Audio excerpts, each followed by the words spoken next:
Selamat pagi sahabat pembelajar. Apa kabar? Kita berjumpa kembali di seminar online yang diselenggarakan oleh Indonesia Belajar. Indonesia Belajar adalah sebuah media untuk belajar yang berisi motivasi, inspirasi, dan pengetahuan tentunya dari para narasumber terbaik di Indonesia ya. Hadir dalam platform mobile aplikasi yang sahabat pembelajar bisa langsung download di Google Play Store maupun di Apple App Store, ataupun Anda bisa melakukan klik juga pada website kita di indonesiabelajar.id, ataupun melakukan follow pada Instagram kami di indonesia_belajar.id. Dan jangan lupa juga untuk melakukan follow pada Instagramnya Pak Halim, @halimciang, pakai J. Dan bagi Anda yang memiliki Facebook, Anda boleh juga untuk melakukan like pada Facebook fanpage kami di indonesiabelajar.id, dan kami telah membuat juga sebuah grup WA khususnya untuk Pak Halim. Jadi Anda yang belum masuk ke dalam grup tersebut, boleh banget untuk masuk ke dalam grup tersebut dengan memberikan nomor WA sahabat pembelajar. Nanti kita akan langsung invite ke dalam grupnya. Oke, sahabat pembelajar, seperti biasa, setiap hari Senin pagi kita mengawali minggu kita bersama seseorang yang luar biasa. Beliau adalah Bapak Halim Siang, co-founder of Ray Institute, Center for Fitness Excellence, promotor hidup sehat yang bermisi mengajak, mengedukasi, dan mencerahkan sebanyak mungkin orang untuk hidup sehat lebih awal dalam upaya mewujudkan kualitas hidup lebih baik dan usia harapan hidup lebih lama.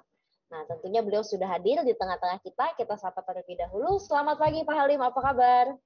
Selamat pagi Bu Jessica, selamat pagi juga sahabat pembelajar semuanya. Semoga dalam keadaan yang baik, saya juga dalam keadaan yang syukurlah cukup baik. Amin.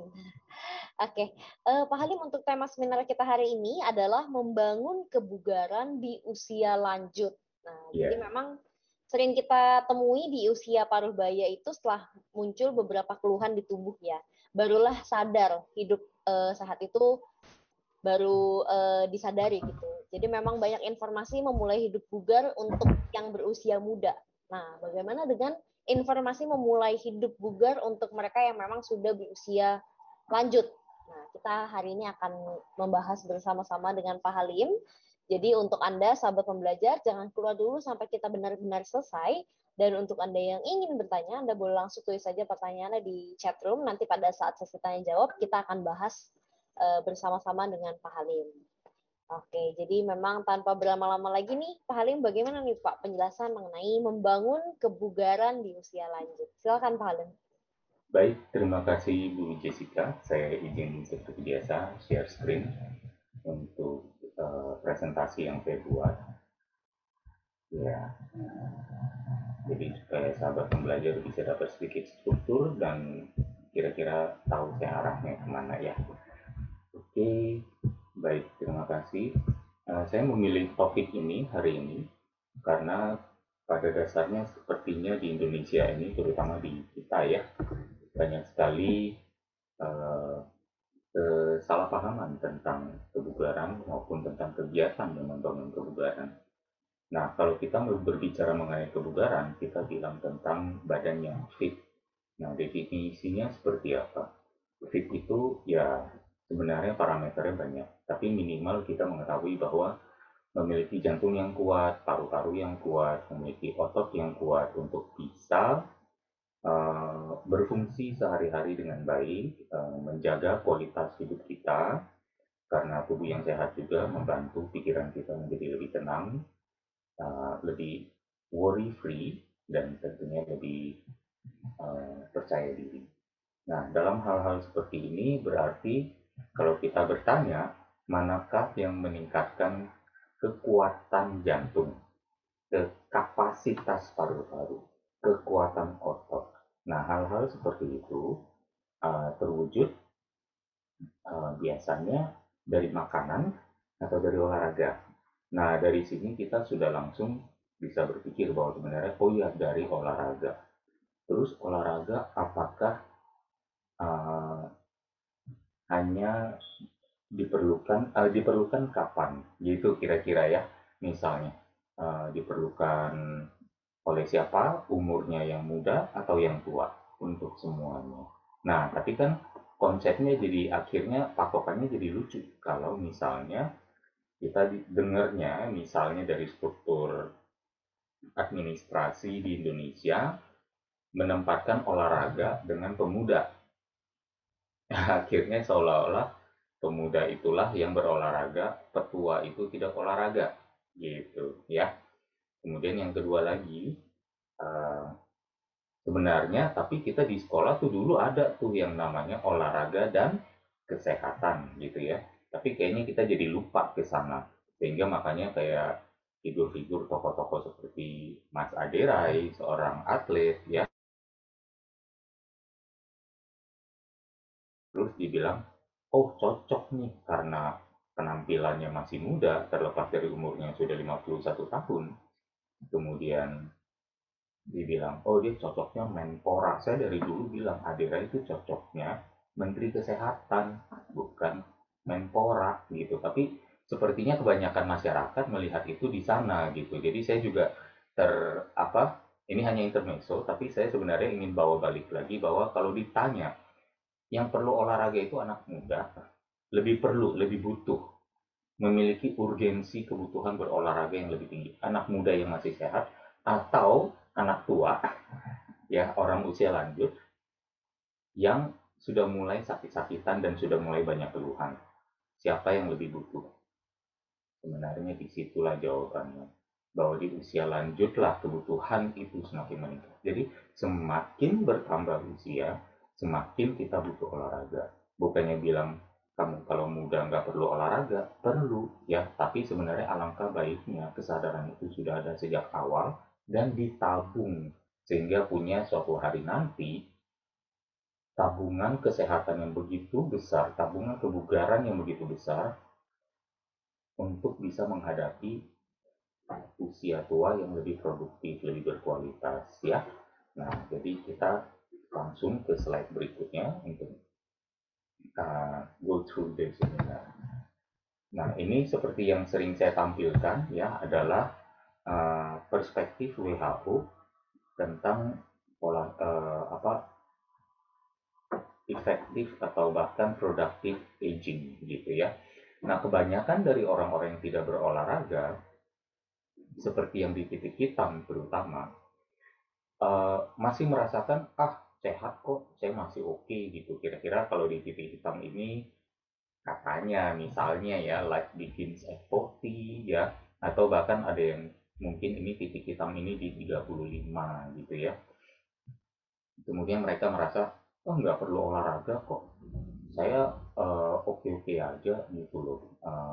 Olahraga ribet dan bahkan diasosiasikan dengan yang namanya rekreasi sehingga eh, holiday aja deh baru olahraga gitu seolah-olah ya diasosiasikannya dengan holiday dengan rekreasi dengan having fun waktu yang waktunya untuk bersenang-senang jadi seolah-olah sebuah ketabuhan kalau belum kerja keras nggak boleh senang-senang gitu akhirnya olahraganya lebih ketunda lagi dan lebih nggak dijalankan lagi begitu dijalankan tersengal-sengal padahal mau melakukannya dalam waktu senang-senang tapi malah tersengal-sengal. Nah, kita balik lagi di titik hitam ini setidaknya kalau sahabat pembelajar lihat ada disability threshold di bawah yang berwarna pink atau warna oranye tergantung dari screen masing-masing. Um, di saat disability threshold berarti ada ambang di mana kita sudah masuk ke dalam berbagai kendala kesehatan seperti disabilitas, disfungsi, dan disease, ya, disease, disability, and dysfunctions. Nah, tiga hal ini yang nanti akan menggerogoti usia tua kita gitu loh. Jadi alih-alih kita menunggu sampai ada lebih banyak lagi keluhan untuk kita sadari bahwa kita perlu berolahraga dan di saat itu akan lebih mudah atau lebih sulit untuk memulai. Tepat sekali, lebih sulit. Ya, jadi sebelum sulit, sebelum mahal, ada di titik hitam, sadarlah untuk coba mau ya cepat-cepat naik ke garis biru. Coba dilihat nih, sebenarnya saya sudah memulai yang merah ini gitu bersamaan dengan yang hitam. Tapi karena apa? Kalau kita memulai dari titik merah, di mana kita sudah banyak disabilitas, disfungsi, dan disease, untuk naik aja susah, berprogres aja lambat, ya. Gak usah untuk naik, untuk sudah sadar melakukan kebiasaan, mau mulai aja susah, gitu. Buru-buru kita berbicara tentang ini sudah berkebiasaan baik nih, tinggal diteruskan, cuman startnya memang dari titik merah tadi, udah berkebiasaan baik. Ini kita berbicara sebelumnya lagi, yaitu apa? Yaitu mau mulai aja udah bingung mau mulai dari mana. Mikirin terus mau mulai dari mana. Stuck, buntu, nggak ada panduan, nggak ada petunjuk. Akhirnya udahlah begitu aja. Terima nasib. Akhirnya apa? Usia tuanya dipenuhi dengan hmm, desperation, ya. Uh, Kalau hidupnya agak diberi panjang meskipun kualitas kesehatan rendah, jadi merepotkan anak cucunya, ya. Uh, Tua itu sebuah, saya nggak akan bilang keniscayaan. Tua itu adalah sebuah privilege karena kita belum tentu besok masih hidup, gitu ya. Jadi yang muda juga jangan sombong bahwa suatu hari nanti yakin bakal pasti tua dan umurnya panjang. Ya, apalagi wah tiap tahun kan panjang umurnya gitu. Uh, tapi kita masih sadar bahwa old age is a privilege, dengan privilege, dengan satu keistimewaan, dengan satu hak khusus yang hanya diberikan kepada orang-orang tertentu. Berarti alangkah baiknya kita menghormati hak privilege tersebut dengan mempersiapkannya dari muda. Ya, gitu maksudnya. Nah, ini hanya beberapa cerminan bahwa grafik yang teman sahabat pembelajar lihat, grafik-grafik ini uh, menunjukkan ketidakpastian hidup, menunjukkan perubahan hidup, ya.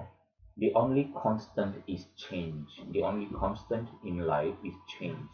Dalam arti hidup kita ini nggak pernah sama, selalu berubah-ubah, ya. Berubah-ubah, terutama dalam hal kondisi fisik kita. Bahkan yang berolahraga di garis biru aja bisa turun juga, meskipun turunnya lebih lambat, ya, dan masih bisa menikmati kualitas hidup yang lebih baik.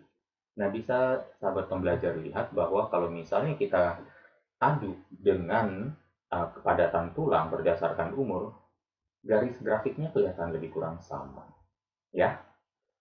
Uh, Kemudian,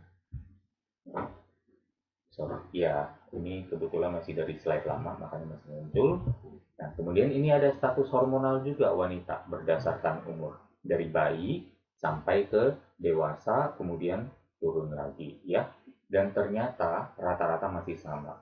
Coba perhatikan garis titik-titik di sini, di mana lebih kurang dari usia 45, ya, 46, mulai nih muncul yang namanya gejala-gejala menopause, ya, di mana titik-titik ini kalau kita lihat ya dengan yang segitiga, titik-titik segitiga. Nah, testosteron to estrogen, ya, apa estradiol itu mulai menurun sehingga pada usia 54, nah menopause-nya terjadi lebih kurang atau 50 sampai 54. Nah, melihat kenyataan ini, bahwa kita bisa melihat bahwa sebenarnya garis kurvanya bisa mirip dan bahkan bisa lebih drastis. Gitu. Pria bagaimana? Nah, pria juga sama. Kok kurvanya nggak kelihatan mirip? Karena tadi yang wanita, umur grafiknya diambil dari umur 0. Ya, kalau kita lihat dari wanita itu umur 24, ceritanya at the peak of her physical beauty. Ya, ceritanya di sini. Nah, kalau pria ini lebih kurang sama juga, ambilnya dari titik umur 25 nih. Masih meningkat sedikit dan akhirnya turun, ya. Nah, bisa dilihat di sini bahwa kurvanya lebih kurang masih sama gitu. Bagaimana dengan ini? Saya kebetulan mengambil statistik serangan jantung berdasarkan kelompok usia. Kalau kita melihat kurva ini, ya ini katakan berapa sih umurnya? antara garis puncak ini sampai titik hitam yang tadi saya gambarkan. Itu mungkin antara let's say 25 sampai 40 tahun atau 35 tahun ya.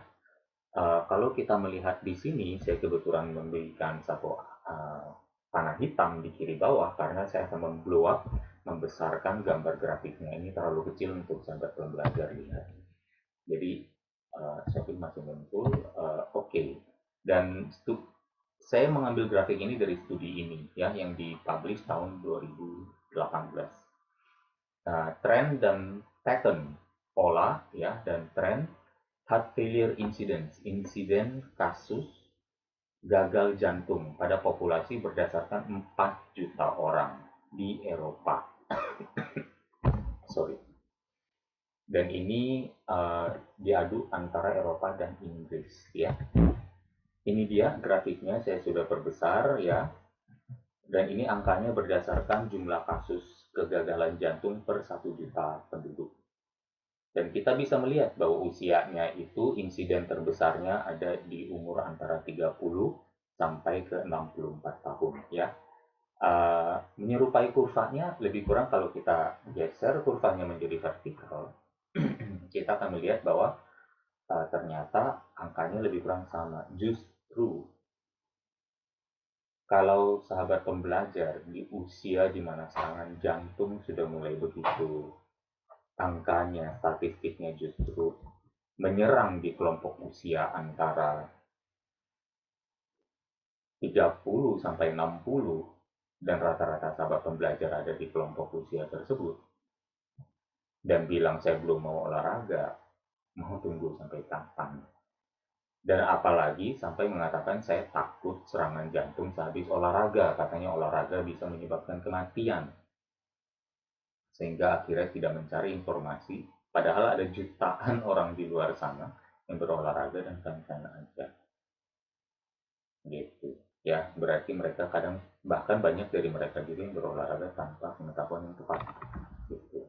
Dan sekarang eh, pengetahuan tepat itu sudah lebih mudah lagi. Ini sudah era yang bahkan sudah bukan era informasi, tetapi era information overload ya.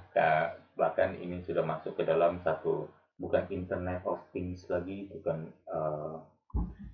information era lagi, tapi ini sudah digitalized era ya. Um, ya, kita bahkan bisa melihat ini satu kenyataan yang agak mengerikan, bahkan kalau kita melihat di bawah kotak merah ini, maksudnya di dalam kotak merah tapi bagian bawah, serangan jantung di usia 30 sampai 34 lebih tinggi daripada di usia 60 sampai 64. Lebih tinggi dari usia 65 sampai 69. So it's getting younger. Ya, jadi semakin muda juga usia serangan jantung dan statistiknya juga semakin banyak gitu. Mau kapan mulainya? Kalau selalu dipenuhi dengan alasan. Mau kapan mulainya kalau selalu bersedia ditakut-takuti? Paham ya? Jadi saya di sini memang mungkin kedengarannya seperti terlalu keras, tapi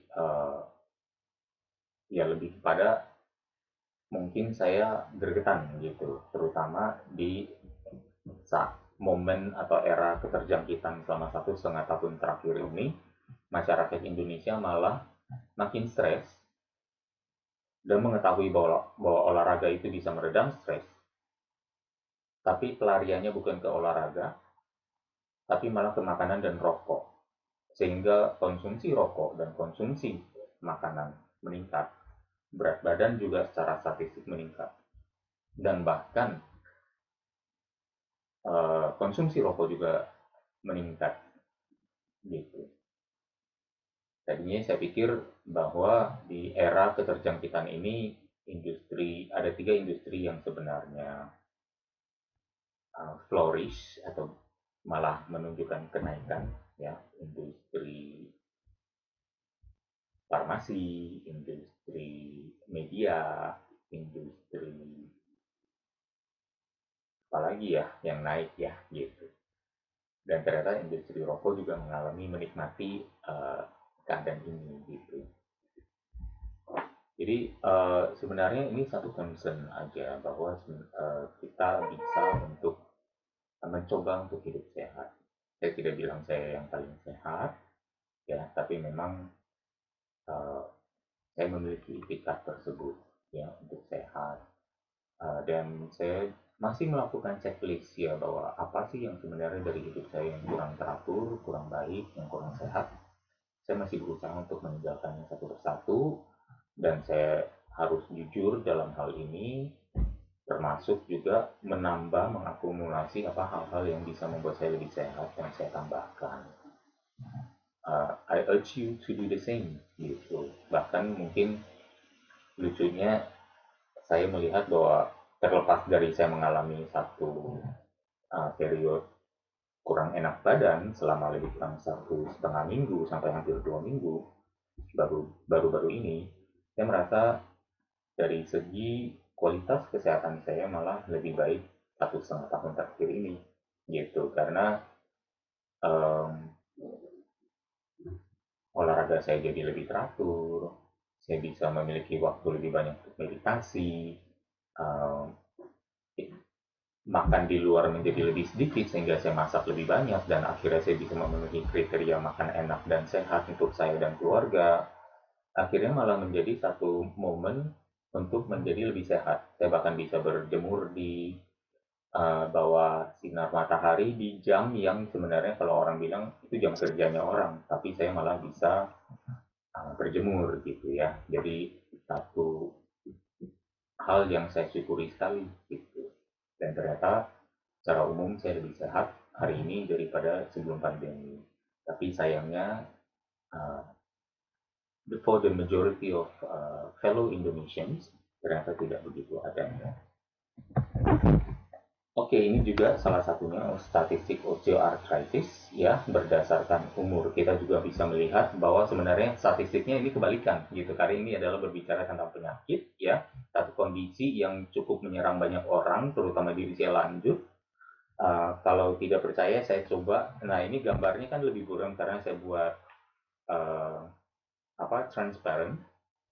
Ada sedikit transparan supaya nanti saya bisa geser seperti ini. Dan sahabat pembelajar bisa melihat bahwa semakin usia meningkat, statistik osteoartritisnya meningkat juga. Jadinya mager. Kemudian banyak keluhan dan keterbatasan yang memberikan satu seolah-olah, wah, ini satu pembenaran yang valid buat saya untuk menghindari berolahraga. Apalagi ceritanya udah tua, pas dinasehatin oleh anak-anaknya, nggak mau denger. Dan bisa jadi ini memicu pertengkaran saat silaturahmi yang bahkan sebenarnya menjadi nggak bagus gitu ya. Uh, Bukan dari pengalaman pribadi, tenang aja.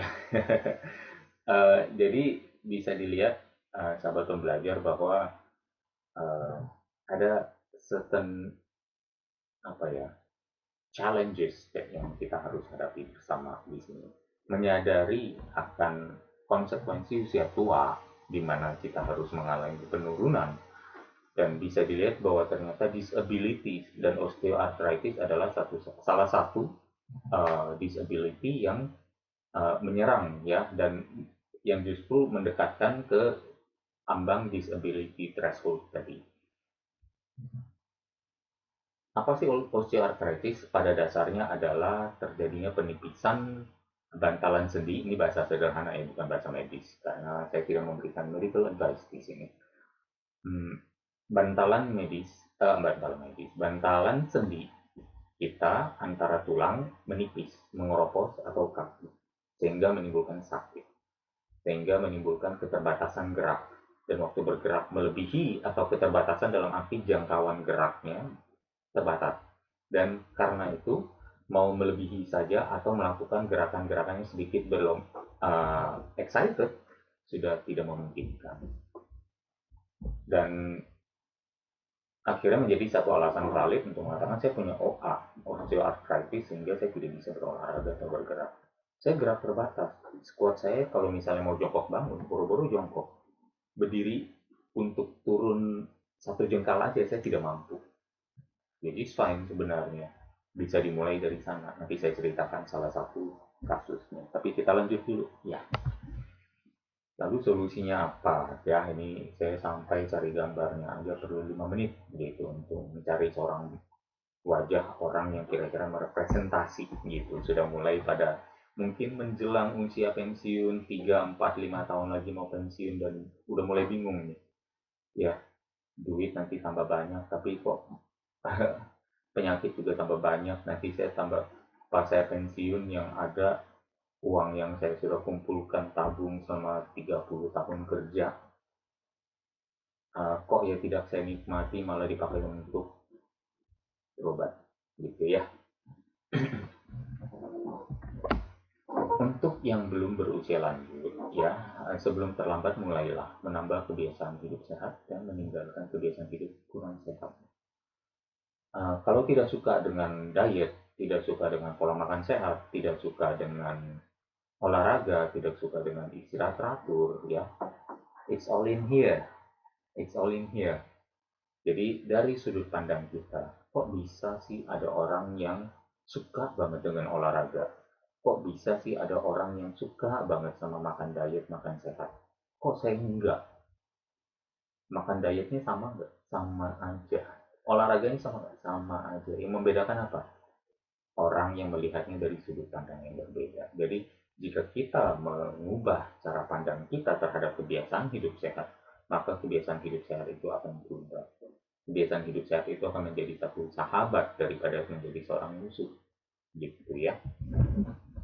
Nah, mumpung masih di sini, meskipun sudah mengalami sedikit penurunan, cepat-cepat kita naikkan ya. Karena kalau sudah di usia lanjut, geser ke sini akan sudah lebih sulit lagi. Ya, coba mulailah berolahraga juga. Ketahui kapasitas gerak masing-masing, terutama kekuatan dan rentang gerak. Nah, tadi yang saya bilang itu, contoh kasusnya apa? Saya punya satu sahabat, ya, awalnya usianya udah 64 waktu saya ketemu beliau. Dan lututnya dulu bahkan sudah mantan pemain bola, jadi lutut kedua lututnya sudah, salah satu lututnya dioperasi karena cedera dari main bola, salah satu lututnya lagi dioperasi gara-gara tabrakan kecelakaan motor yang menyebabkan uh, saudara kandungnya juga meninggal. Beliau sendiri dalam kecelakaan tersebut uh, masuk dalam koma sampai 12 atau 17 bulan. Uh, hampir semua bagian tubuhnya banyak tulang-tulang yang patah ataupun retak. Uh, Kedua lututnya sudah tidak bisa, basically apalagi ditambah usia tua ya, dengan kondisi dulu lutut yang sudah pernah dioperasi itu, akhirnya keterbatasan geraknya luar biasa. Ya hanya untuk naik tangga satu lantai, beliau butuh hampir 10 menit. Kemudian saya coaching, saya bantu coaching, saya bilang lakukan semampunya. Tapi saya jongkok bangunnya hanya mungkin sepanjang satu jari, itu mungkin 10 cm. Nggak apa-apa, mulai dari sana. Mulai dari sana. Kalau bulan depan 2 minggu lagi baru ternyata bisa turun 1 cm, nggak apa-apa. Coba dimulai. Saya perhatikan terus ya teknik gerakannya, saya beri masukan sampai ke titik di mana beliau bisa squat full sampai pahanya hampir paralel ke lantai, naik dengan uh, beban ransel di atas kepalanya dipegang seperti ini. Dan itu beliau capai dalam waktu 1,5 tahun. Ya, jadi jadi bahkan di usia yang cukup lanjut, orang suka nanya, masih mungkin nggak saya? Nah, beliau menjadi satu contoh mungkin yang saya bisa berikan. Titik orang memang berbeda, tapi minimal uh, saya mengambil satu contoh di mana seseorang yang merasa tidak mungkin karena kondisinya relatif di usia 64 atau 65 tahun waktu itu, jauh lebih buruk daripada rekan-rekan di usia yang sama gitu. Jadi ini satu kasus penguatan hati yang menguatkan hati yang saya harap uh, bisa menunjukkan bahwa it's possible to still grow even when you start late. Tapi not too late ya. Make sure nggak telat. Jangan tunggu sampai setelah itu karena kita belum tentu hidup sepanjang itu gitu. Jadi mulailah hari ini ya. Berolahragalah di 60% dari kapasitas tersebut. Nggak harus tinggi-tinggi. 50% kalau memang kuatnya hanya 50% ya nggak apa-apa. Ya, utamakan membangun konsistensi. Dari mana melakukannya? Yaitu memiliki cara pandang, change the way you look at things. Ya, kalau olahraga sudah menjadi sahabat, kita tidak lagi bermusuhan, maka kita suka untuk berkumpul dengan olahraga itu. Ya, perbaiki gaya hidup lama seiring semakin sehat tidak menutup kemungkinan mengurangi atau menghentikan ketergantungan pada terutama medikasi. Medikasi memiliki peran yang baik untuk meredam gejala, tapi jangan jadikan hal tersebut ketergantungan seolah-olah gejala ini tidak akan pernah hilang.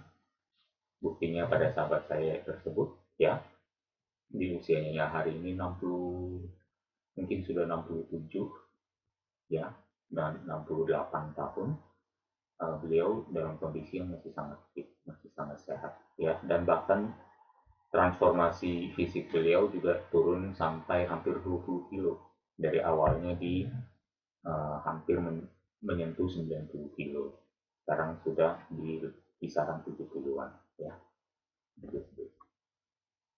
Dan ternyata ya dengan pola hidupnya yang seperti itu, beliau juga mengaku medikasinya akhirnya berhenti semua. Gitu dulu bulanan makan obat sampai sekantong. Gitu. Makan obat sampai sekantong, tapi naik tangganya aja satu lantai bisa 10 menit. Makanya kamarnya dipindah ke lantai bawah. Nah, apa bisa sampai nggak makan obat lagi, yang harusnya meringankan gejalanya, tapi karena dia dengan olahraga, sekarang naik tangganya udah santai, bisa secepat cucunya. It goes to show, ya, gitu, bahwa healthy lifestyle is the way. Healthiness is not the destination. Ya, kesehatan bukan tujuan.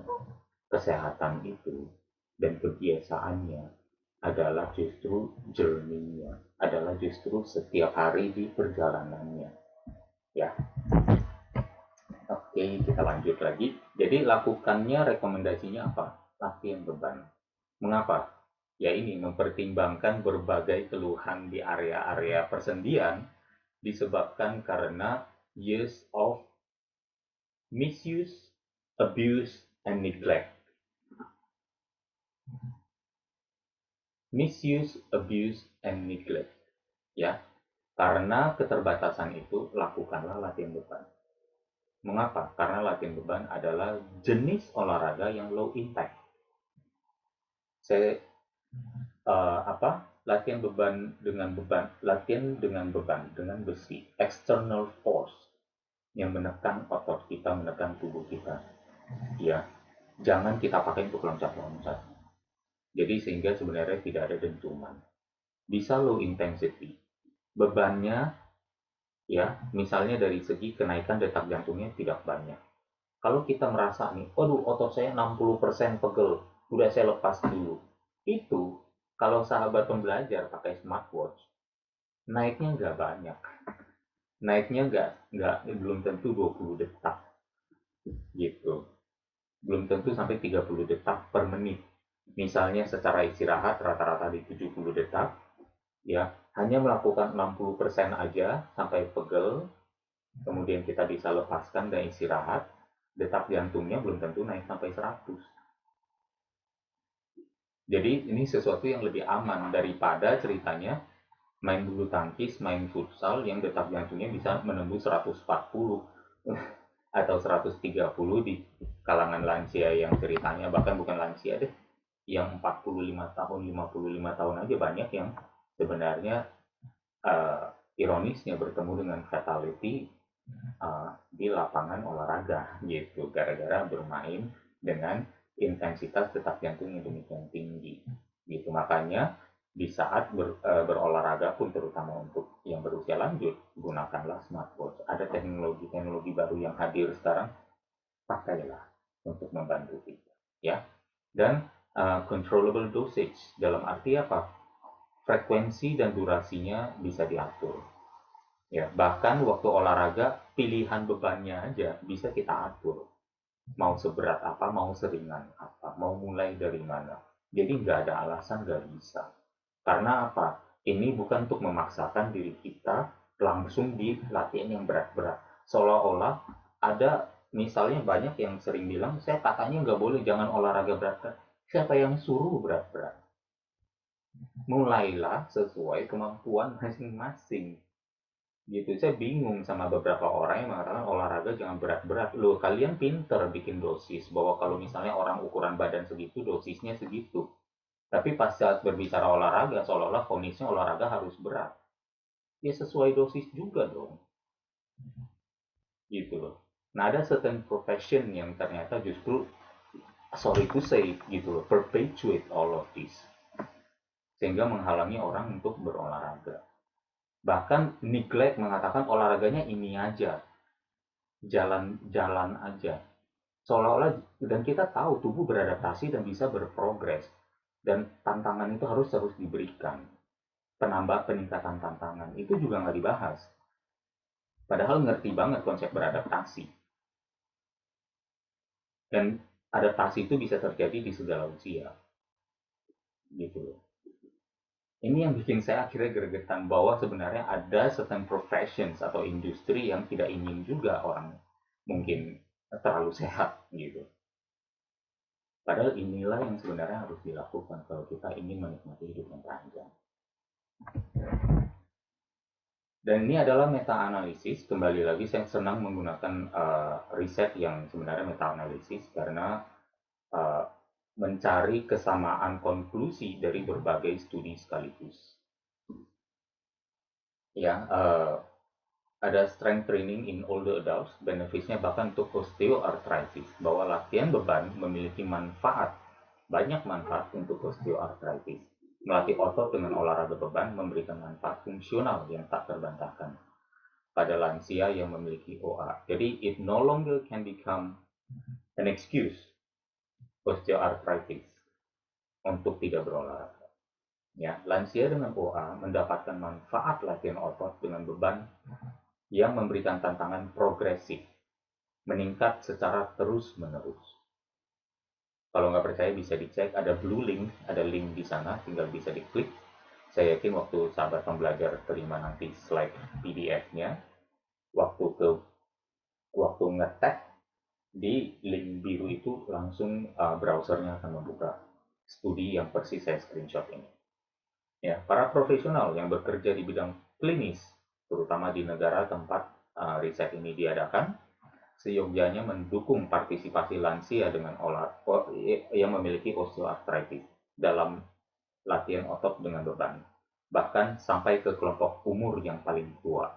Kalau nggak percaya, apa yang saya sampaikan ini sebenarnya adalah excerpt atau summary, ya silakan bisa dicek. Ini juga Circulation, jurnal yang dikeluarkan oleh American Heart Association. Uh, di sini disebut resistance exercise in individuals with and without cardiovascular disease. Jadi bahkan mereka meneliti latihan beban untuk orang tanpa penyakit jantung dan dengan penyakit jantung. Dan dalam pernyataannya, semua pernyataan dalam jurnal dan studi ini dikukuhkan oleh American College of Sports Medicine. Umumnya pasien jantung dan usia parubaya mengembangkan penyakit-penyakit kronis yang tingkat parahnya bisa diturunkan oleh latihan otot dengan beban.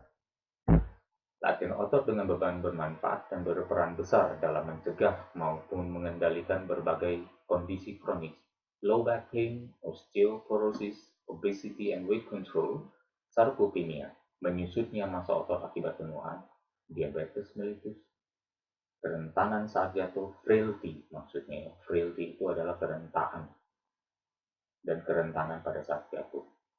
Terganggunya fungsi fisik pada mereka yang lansia dan rentan. Ya, konklusif di sini bahkan American Heart Association aja, Asosiasi Jantung Amerika, mungkin lebih kurang sama dengan, saya nggak tahu yayasan jantung, tapi kayaknya bukan ya. Dan semua profesional dan institusi kesehatan pemerintahan menganjurkan latihan otot dengan beban untuk semua, ya. Diabetes juga ya, yang tadi sempat yang salah satu penyakit ini yang saya bahas ini kebetulan penyakit-penyakitnya OA mungkin menjadi satu kondisi yang membuat kita tidak beralasan tidak berolahraga, tetapi gara-gara itu kan organ-organ kita semakin turun fungsinya, jantung termasuk salah satunya, diabetes juga salah satunya, yang justru dalam hal musim keterjangkitan sekarang ini menjadi komorbid dan kontributor besar kematian karena mengalami yang namanya juga immunosenescence, mengalami yang namanya immunosuppression, ya, karena sudah berusia lanjut, daya tahan tubuhnya juga menjadi rentan. Karena sudah memiliki penyakit ini, daya tahan tubuhnya yang rentan ini sudah semakin turun. Dan akibat dan karena mereka tidak tahu cara berolahraga, mereka resort to medikasi yang sifatnya adalah, sorry to say, ya, memiliki kadar toxicity yang tinggi dan hanya menekan gejala sehingga uh, sehingga mengalami yang namanya immunocompromised atau immunosuppression gitu. Sudah dua kondisi yang memberikan immunosenescence atau kerentaan immune system, ditambah lagi imun kerentaan imun yang rentan itu disupres pula gitu. Sehingga akhirnya menjadi kontributor komorbiditas pada musim keterjangkitan ini gitu. Nah, ini juga ada studi ya, diabetes care, studi selama 16 minggu pada pria lansia usia antara 63 tahun sampai 69 tahun. Semuanya penderita diabetes tipe 2. Melakukan latihan otot dengan beban 2 kali per minggu. Kekuatan maksimal otot kaki meningkat 17%. Otot lengan kekuatannya meningkat 18,2%. Lemak organ turun signifikan 10,3%. Lemak bawah kulit di area perut turun 11,2%. Sensitivitas insulin meningkat 46,3%. Gula darah puasa turun signifikan 11 mg per desiliter darah, jadi dari 146,6 mg sampai ke 135. Mengkonsumsi, bahkan mereka menghasilkan semua ini dengan mengkonsumsi makanan 15% lebih banyak. Bisa dibayangkan, orang diabetes yang disuruh diet, ini disuruh makan lebih banyak. Dikasih olahraga latihan beban, dan sensitivitas insulinnya meningkat. Ya, ini juga American Council of Sports Medicine, ya, American Council of Sports Medicine, ACSM. Resistant Training and Metabolic Syndrome menyatakan bahwa ini ya, Health and Fitness Journal, muscles do matter, otot rangka itu sangat penting. Kembali lagi ada link birunya, silakan diklik untuk membuktikan apa yang saya sampaikan. Ini masih dari studi yang sama, ya, kemajuan signifikan pada total kolesterol, pada LDL dan triglycerid, ya, atau lemak darah. Menurunkan tekanan darah istirahat dan aktivitas pada individu dengan hipertensi. Studi meta-analisis juga menyimpulkan latihan otot dengan beban menurunkan tekanan darah sistolik. Istirahat turun 2%. Dan diastolik, sorry, yang di bawah, yang keduanya adalah diastolik, istirahat turun 4%.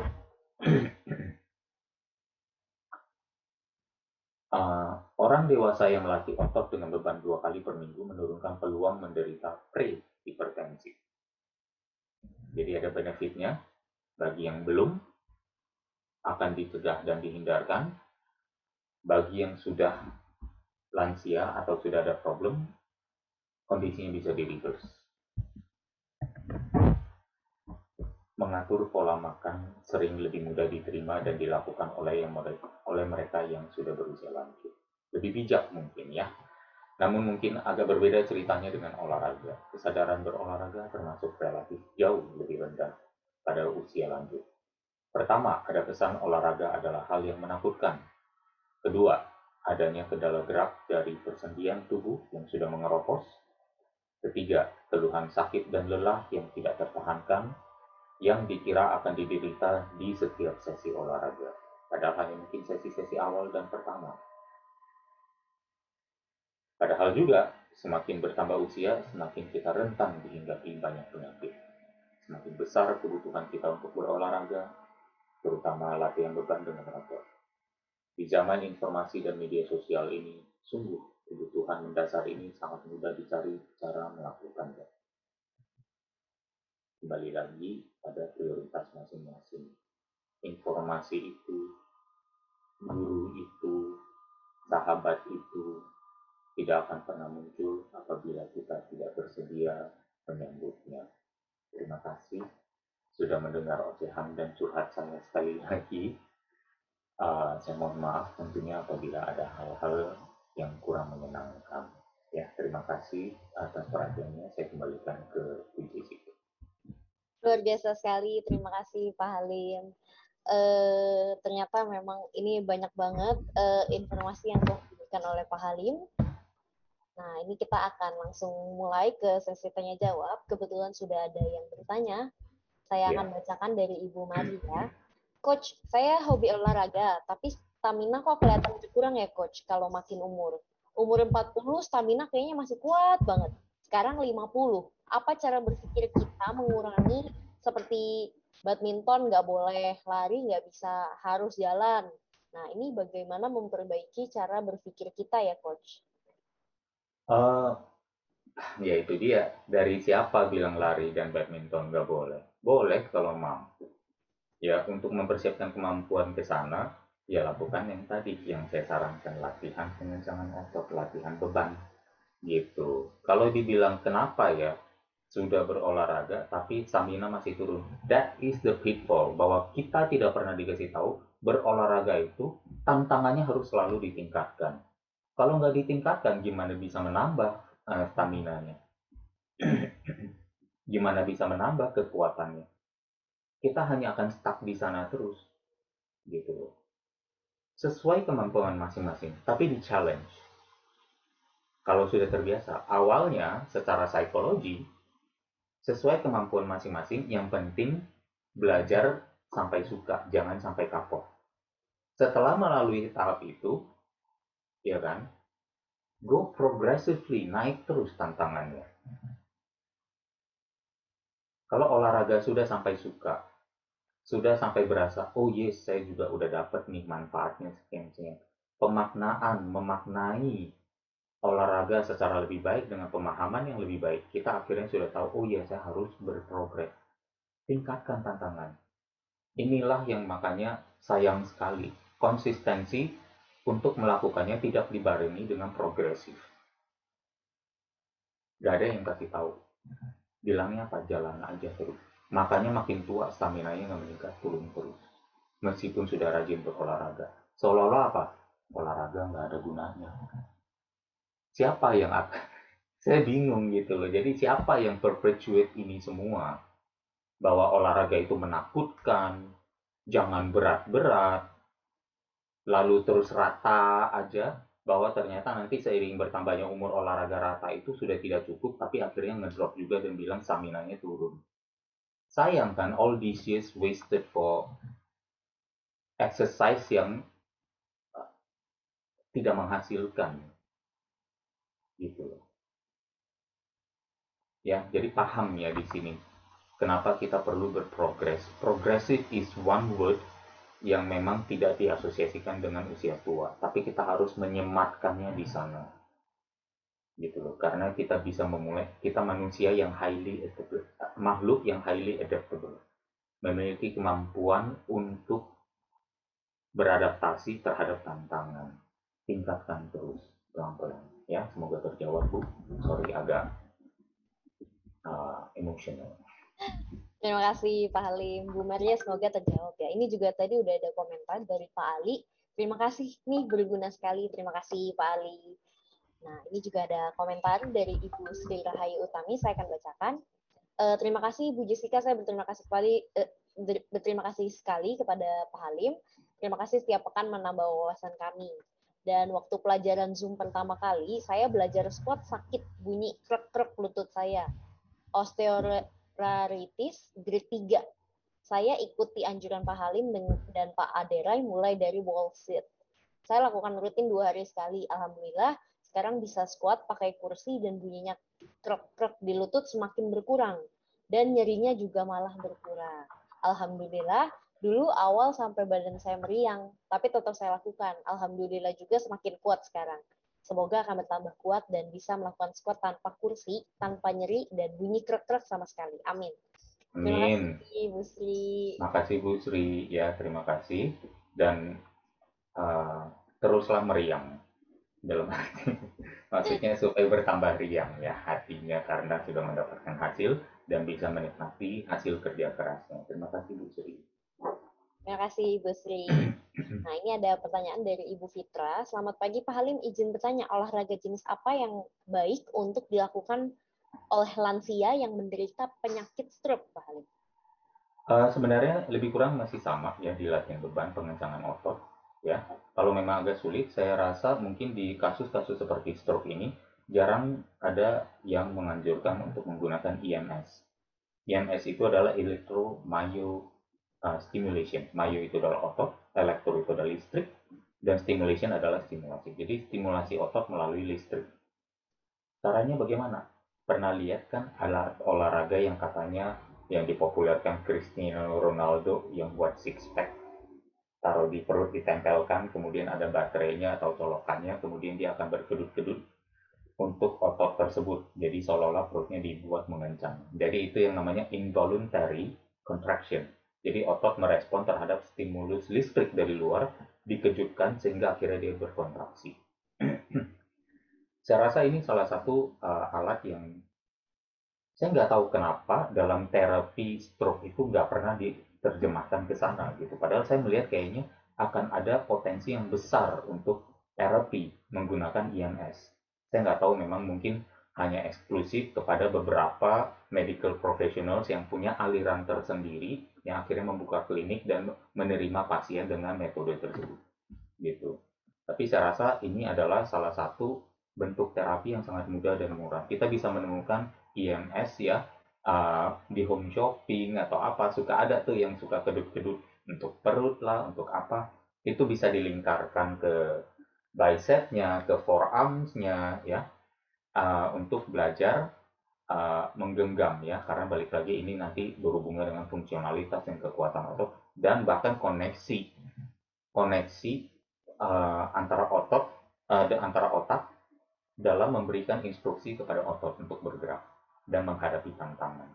Jadi saya rasa IMS bisa menjadi salah satu stimulusnya. Kalau jadi menurut saya mungkin ya di sisi apapun yang lemah yang menyerang si pasien stroke itu bisa dicoba. Again, this is not medical advice ya. Jadi saya hanya mengutarakan ide saya, usulan. Siapa tahu kalau mau diambil syukur, kalau enggak juga nggak apa-apa, gratis ini ya. Saya nggak cas apapun gitu. Jadi saya juga nggak mau mengklaim responsible kalau ada apa-apa. Tapi kalau memang ada manfaat juga, saya juga nggak perlu klaim saya yang berjasa. Ya, nggak perlu. Uh, Coba dilakukan yang bagian yang lebih lemah, yang terefek, untuk menggunakan stimulasi listrik itu bagian yang masih kuat yang relatif normal latihan beban dengan kekuatan sendiri. Semoga nanti lama-lama bisa terkejar dan akhirnya keduanya bisa lebih kurang seimbang lagi. Terima kasih Pak Halim. Bu Fitra semoga terjawab. Ini ada pertanyaan dari Ibu Sri. Oh ya, untuk mengurangi kesemutan jari-jari tangan, sebaiknya konsumsi alami apa ya, Coach? Selain medikasi atau ada gerakan latihan beban untuk itu? Dengan Uh, dengan testimoni sahabat Pak Halim saya semakin semangat sembuh. Terima kasih. Iya, makasih Bu Sri. Saya nanti foto sahabat saya itu dengan before afternya saya akan kirimkan ke grup ya, untuk supaya pada tahu bahwa saya nggak asal mengarang cerita. Iya, untuk kesemutan di jari tangan, saya rasa kalau kita tidak menjadikannya keluhan harusnya tidak apa-apa ya. Biasanya memang kesemutan itu bisa terjadi mungkin karena sirkulasi yang kurang lancar atau bahkan secara tanpa kita sadari kita membiarkan salah satu dari tangan kita non aktif terlalu lama gitu. Kalau cukup aktif, saya rasa sirkulasinya akan cukup lancar dan apa namanya kesemutan itu tidak akan terjadi.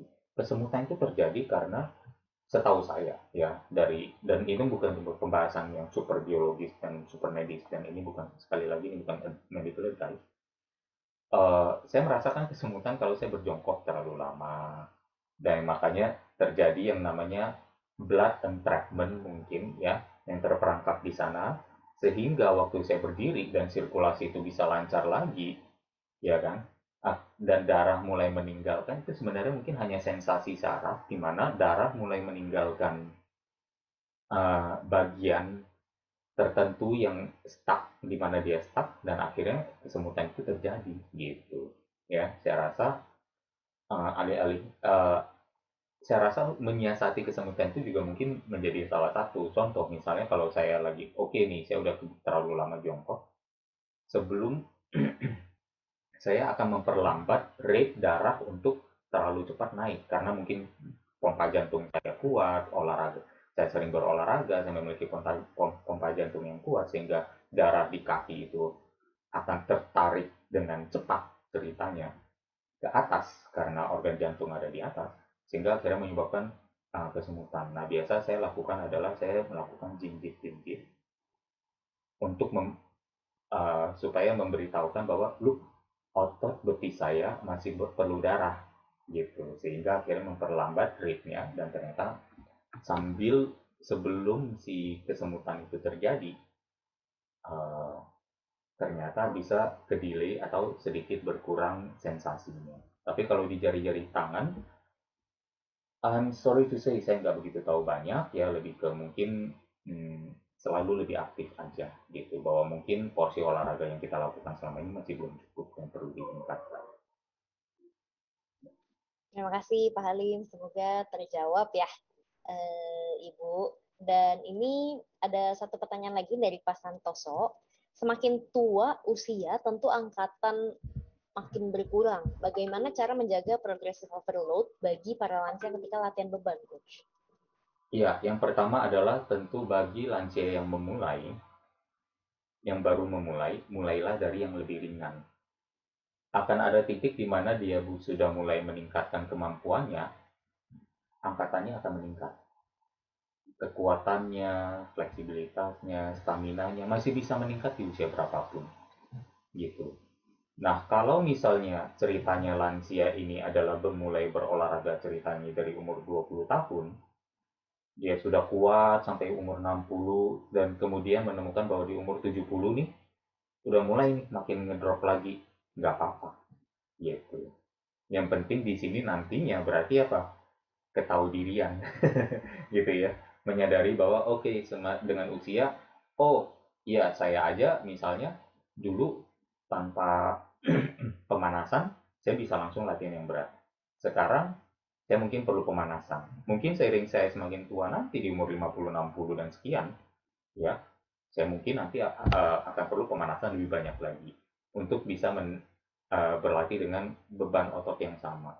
Tapi kemudian saya masih belum memberikan satu batasan pada pikiran saya bahwa oh udah saatnya saya menurunkan tantangan belum gitu. Buat saya never setting limit to yourself juga merupakan salah satu trait yang bagus untuk hidup yang panjang gitu. Jadi it's a matter of wisdom untuk mengetahui kapan kita perlu turun berat angkatannya, beban angkatan. Dan ini bukan saja soal ketahuidirian, tapi tentunya sebenarnya wisdom dan listening to your body. Gitu ya, selalu mendengar feedback yang diberikan tubuh. Semoga terjawab. Terima kasih Pak Halim, terima kasih juga Pak Santoso, semoga terjawab. Mungkin ini akan menjadi satu pertanyaan terakhir ya Coach ya. Iya. Apa ada makanan nggak sih Coach yang dihindari bagi usia lanjut untuk hidup sehat atau bugar? Dan, dan tadi kan Coach ada sempat bilang mengenai latihan beban ya. Boleh nggak Coach diberitahu latihan bebannya itu seperti apa saja yang dianjurkan untuk usia lanjut? Yang nanya siapa nih? Ini saya Pak. Oh, iya. Silakan Pak. Iya, soalnya kalau berbicara latihan, gerakan dan segalanya udah di banyak ini ya, di banyak episode Indonesia Belajar. Jadi mungkin nanti bisa dicek di link Indonesia Belajar di YouTube dan dicari video-videonya untuk belajar lebih banyak lagi. Tapi nanti kalau misalnya mau, saya refresh lagi dengan sharing gerakan-gerakan olahraga apa saja yang bisa yang bisa dilakukan. Kalau untuk makanan, saya lebih fokus kepada apa yang baiknya dimakan. Ya, untuk apa yang dihindari, ntar dibilangnya ini nggak boleh, kata Coach Halim itu nggak boleh, ini nggak boleh. Ini nggak boleh, itu nggak boleh, nanti jadi alasan apa dong yang boleh. Ya tahu juga sebenarnya ya, kalau kita bilang nasi putih sama oat atau nasi merah, bagusan mana? Bagusan nasi merah. Misalnya, kalau misalnya kita bilang uh, makanan yang digoreng dengan makanan yang dikukus, lebih bagus mana? Atau yang direbus? Atau yang dipepes? Nah, itu tahu gitu. Tapi apakah dijalankan? Kan gitu. Ya, konsep dari menjalankan fitness ya seumur hidup adalah pemahaman. Pemahaman bahwa saya melakukan ini dengan senang hati. Jadi saya menemukan banyak yang saya bisa makan, boleh makan, daripada saya mencari-cari apa yang saya nggak boleh. Mencari pantangan bukanlah salah satu pilar dalam membangun hidup yang sehat. Ya, bukannya saya bilang semuanya boleh, ya, tapi lebih kepada justru dengan kesehatan yang sudah dibina, raga yang sudah dibina ke tingkat yang lebih baik, hampir semua hal bisa kita makan, gitu. So most of the time we eat good clean food, then anytime we can eat that. Hari ini siapa tadi yang nanya soal makanan? Untuk makanan, ada yang tanya Bu Jessica atau Bu Jessica juga yang nanya? Iya, saya juga Pak yang tanya. Oh, oke, oke. Jadi Bu Jessica kalau hari ini ngajak saya makan bakmi, saya bisa. Kalau malam ini pun sebelum tidur ngajak saya makan martabak manis, saya bisa. Karena most of the time I eat good clean food. Maka anytime I eat bad food juga nggak apa-apa. Tapi akan menjadi kendala kalau most of the time we eat bad, dirty food, dan anytime kita udah nggak bisa lagi menikmatinya. Gitu, karena hutangnya sudah kebanyakan. Gitu. Semoga terjawab juga Bu Jessica. Ya, terima kasih Pak Halim, luar biasa sekali. Ini juga sudah ada yang komentar. Terima kasih Coach, terima kasih Pak Halim, terima kasih luar biasa. Mungkin sebelum saya tutup, Pak Halim ingin memberikan sebuah closing statement. Baik, terima kasih Bu Jessica, terima kasih sahabat pembelajar sudah hang up terus dengan saya ya setiap minggunya. Kembali lagi saya mungkin dalam berbagai kesempatan terkesan sangat emosional ya, basically karena ya mungkin ini masa yang challenging untuk semuanya ya, dan melihat fenomena yang ada di sekitar kita, benar-benar saya memberikan satu I call, uh, I appeal to you ya, sahabat-sahabat pembelajar ya, untuk coba misalnya menjadi bantu saya menjadi uh, penyebar pesan hidup sehat kepada banyak orang ya, tanpa harus berdebat, tanpa harus masuk ke dalam argumen sampai marah-marah ya, tetapi saya selalu menyampaikan kepada semua orang bahwa dalam menghadapi virus, kuman, bakteri ya, ataupun menghadapi penangkalnya, dua-duanya persiapkanlah tubuh kita kesehatan. Itu aja dari saya, semoga bermanfaat adanya. Sekali lagi mohon maaf apabila dalam appeal saya yang emosional ini ada yang kurang berkenan. Terima kasih.